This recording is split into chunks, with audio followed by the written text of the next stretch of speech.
بسم اللہ الرحمن الرحیم الصلاۃ والسلام علیکہ یا سیدی یا رسول اللہ الصلاۃ والسلام علیکہ یا سیدی یا حبیب اللہ۔ ناظرین، میں رفیق مغل اور آپ دیکھ رہے ہیں ویٹو نیوز۔ G20 کا اجلاس ہونے جا رہا ہے مقبوضہ جموں کشمیر کے علاقہ سری نگر میں۔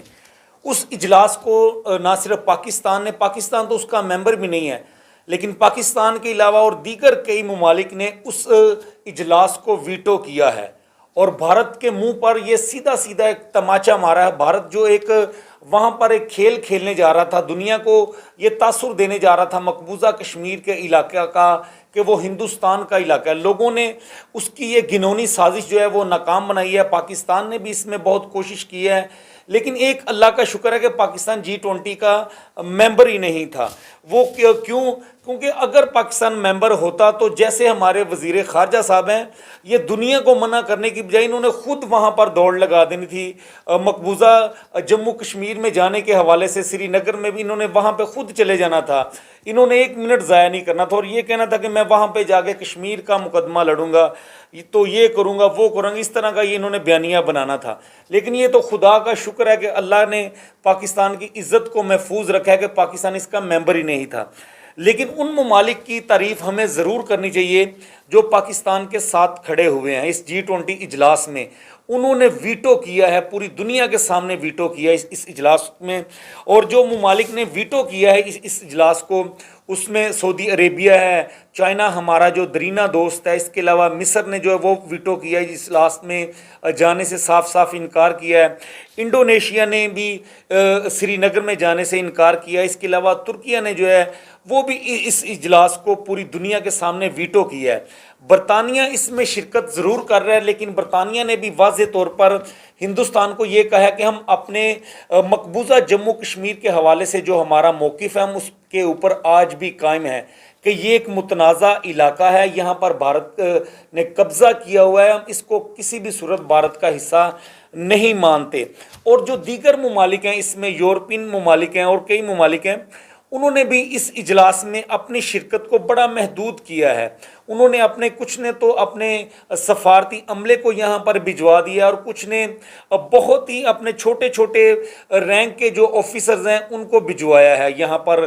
سربراہان مملکت جو ہیں وہ یہاں پر شرکت نہیں کر رہے۔ تو یہ ایک ناکام ترین اجلاس ہونے جا رہا ہے بھارت کا، کیونکہ بھارت نے یہاں پر کوشش کی ہے کہ یہ اجلاس سری نگر میں کروا کے، مقبوضہ کشمیر میں اجلاس کروا کے دنیا کو یہ تاثر دیا جائے کہ یہ بھارت کا ہی علاقہ ہے مقبوضہ جموں کشمیر۔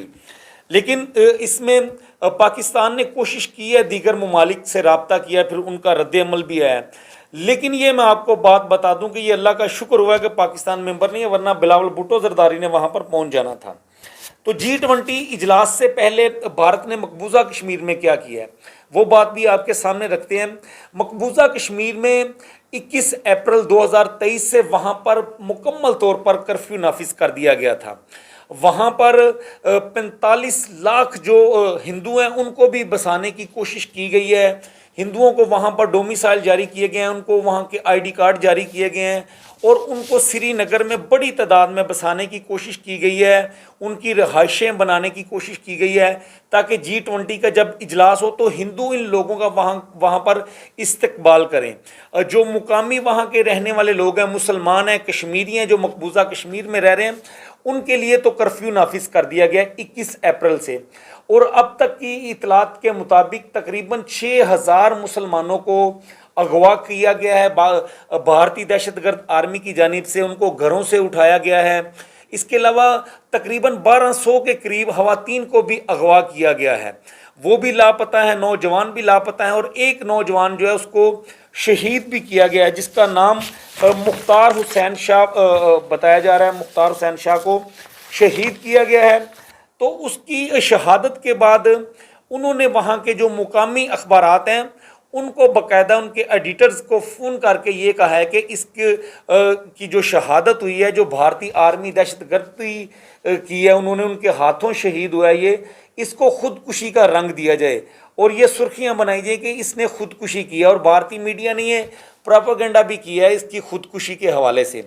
लेकिन आप अंदाज़ा करें कि 6,000 लोगों को, जो मुतहरिक लोग हैं वहाँ पर, हुर्रियत रहनुमाएँ जो वहाँ के नौजवान हैं, जो आवाज़ बुलंद करते हैं हर मौका पर मकबूजा कश्मीर में होने वाले मुजालिम के ख़िलाफ़, और दुनिया को बावर करवाते हैं कि ये किस तरह से भारत ने इस वादी पर कब्ज़ा किया हुआ है, जन्नत नज़ीर वादी पर, उनको अगवा कर लिया गया है और वो लापता हैं। आज तक 21 अप्रैल से ये क्रैकडाउन जारी है और तकरीबन सारे लोगों को नज़रबंद कर दिया गया है।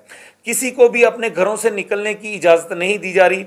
जहाँ पर कुछ लोग कोशिश करते हैं, मुज़ाहमत करते हैं, वो गाहे बगाहे बाहर निकलते हैं। जो गिरफ्तार नहीं है वो अपना एहतजाज रिकॉर्ड करवाते हैं, प्रोटेस्ट अपने कर रहे हैं भारत के इस इक़दाम के ऊपर, जो मकबूजा वादी में वो G20 का इजलास मुनक्किद कर रहा है। तो इस तरह की मकबूजा कश्मीर में सूरत हाल बनी हुई है, क्योंकि 1947 के बाद ही उन्होंने जो मुजालिम ढाए उनका सिलसिला तो रुका ही नहीं है, लेकिन अब मज़ीद मुजालिम उन्होंने तेज़ किए हैं और भारत का ये स्याह चेहरा दुनिया के सामने आ चुका है। भारत ने जो अपना प्लान बनाया था, मोदी ने जो अपना हिंदुत्व सोच को मज़ीद परवान चढ़ाने के लिए फाशिस्टिज़म जो वहाँ पर जारी है वो बेनकाब हो चुका है, वो दुनिया के सामने खुलकर आ चुका है। उसकी कोई भी अब ढकी छुपी तस्वीर जो है वो नहीं रही है, सारी दुनिया को पता चल गया। भारत ने बल्कि ये G20 का इजलास रखा है तो उससे ज़्यादा मकबूजा कश्मीर को दोबारा कवरेज मिल रही है। ये मकबूजा कश्मीर में रहने वाले कश्मीरियों के लिए एक उनका फ़ायदा ही हुआ है, क्योंकि ये श्रीनगर पर जब बात हो रही थी तो फिर मकबूजा कश्मीर की भी बात होती थी, उसको भी डिस्कस किया जाता था। वहाँ पर जो मुजालिम थे, इंटरनेशनल मीडिया जो है उसको भी रिपोर्ट कर रहा था। तो ये एक किस्म का मकबूजा कश्मीर में रहने वाले जो हमारे कश्मीरी भाई हैं उनके लिए फ़ायदा ही हुआ है। उनकी आवाज़ को जो है वो एक बार दोबारा इंटरनेशनल सतह पर बुलंद किया गया है। अगर भारत G20 का इजलास दिल्ली में या बम्बई में रखता तो शायद उस तरह से मकबूजा कश्मीर की तो आवाज़ फिर बुलंद ही नहीं की जानी थी, क्योंकि फिर तो सारी कवरेज जो है वो G20 के इजलास को मिलनी थी, सरबराहान मुमलकत जो वहाँ पर आ रहे हैं उनको कवरेज मिलनी थी, और दीगर जितने भी लोग थे। तो शायद जिन लोगों ने, जिन ममालिक ने बाइकाट किया वो भी बाइकाट ना करते फिर। तो मकबूजा कश्मीर का एक किस्म का ये मुकदमा दोबारा फिर दुनिया के सामने आया तो उनकी आवाज़ जो है वो बुलंद हुई है। अल्लाह की मदद हमेशा जो होती है, जो सच्चे इंसान है, सच्चे लोग हैं, उनके साथ अल्लाह की मदद हमेशा से होती है। तो मकबूजा वादी में रहने वाले लोग जो हैं वो सच्चे हैं, वो अपनी हक़ खुद इरादियत की जंग लड़ रहे हैं। भारत जो है वहाँ पर मजालिम डाल रहा है तो अल्लाह ने भी उनकी मदद की है। तो ये G20 का इजलास जिस मकासद के लिए किया जा रहा था वो तो भारत हासिल नहीं कर पा रहा। दूसरी अब पाकिस्तान की बात करते हैं। पाकिस्तान में इमरान खान के हवाले से जो इक़दाम किए जा रहे हैं हुकूमत में, हुकूमत जो है वो भी हमें दो रास्तों पर नज़र आ रही है। एक तो जो 9 मई के वाक़यात हुए हैं उनमें अक्सरी की क़यादत ने यह कहा कि उनके ख़िलाफ़ जो कार्रवाई की जाएगी वो फ़ौजी एक्ट के तहत की जाएगी। उन तमाम लोगों के ख़िलाफ़ फ़ौजी अदालतों में मुकदमात चलाए जाएंगे। दूसरी जानब हुकूमत जो है वो ये कह रही है कि जो इमारतों को नुकसान पहुँचाए गए हैं उनके ऊपर सिविल अदालतों में जो पहले से मौजूद अदालतें हैं उन्हीं के ऊपर जो है वो मुकदमात दर्ज किए जाएंगे। इसकी वजह क्या है? इसकी वजह यह है कि जो हमारे सियासतदान हैं, हुक्मरान हैं, इनके पाँव के नीचे से खुद ज़मीन निकल चुकी है।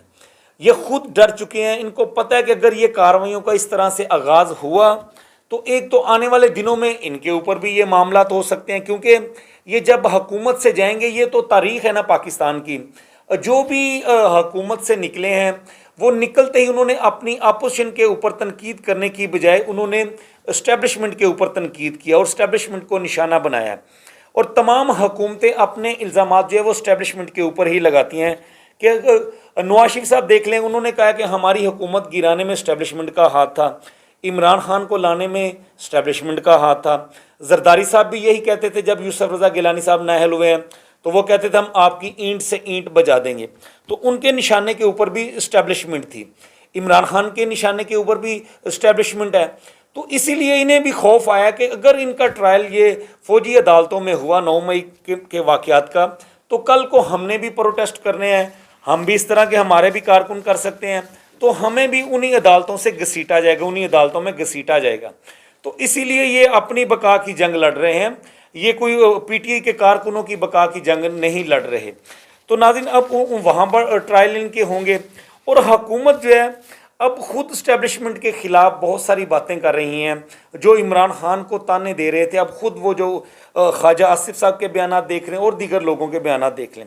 लेकिन एक बड़ी दिलचस्प बात है, कप्तान जो है कप्तान डट चुका है। कप्तान ने खुला चैलेंज कर दिया है। कप्तान कह रहा है कि आओ तहकीकात करो, जो भी मेरे लोग इसमें मुलविस हैं उनके खिलाफ कार्रवाई करें, मैं खुद उनकी हेल्प करता हूँ, इदारों की हेल्प करता हूँ जो इसमें मुलविस हैं। अब ये इदारों का भी इम्तहान है, देखते हैं कि क्या कार्रवाई होती है उन लोगों के खिलाफ और क्या कप्तान की इस बात को एक्सेप्ट किया जाता है या नहीं किया जाता। तो नाज़रीन ये ताज़ा तरीन थी जो आप तक पहुँचानी थी। इंशाल्लाह नेक्स्ट वीडियो के साथ दोबारा आपकी खिदमत में हाजिर होंगे। तब तक के लिए मुझे इजाज़त दीजिए और आप देखते रहिए वीटो न्यूज़। खुदा हाफिज़।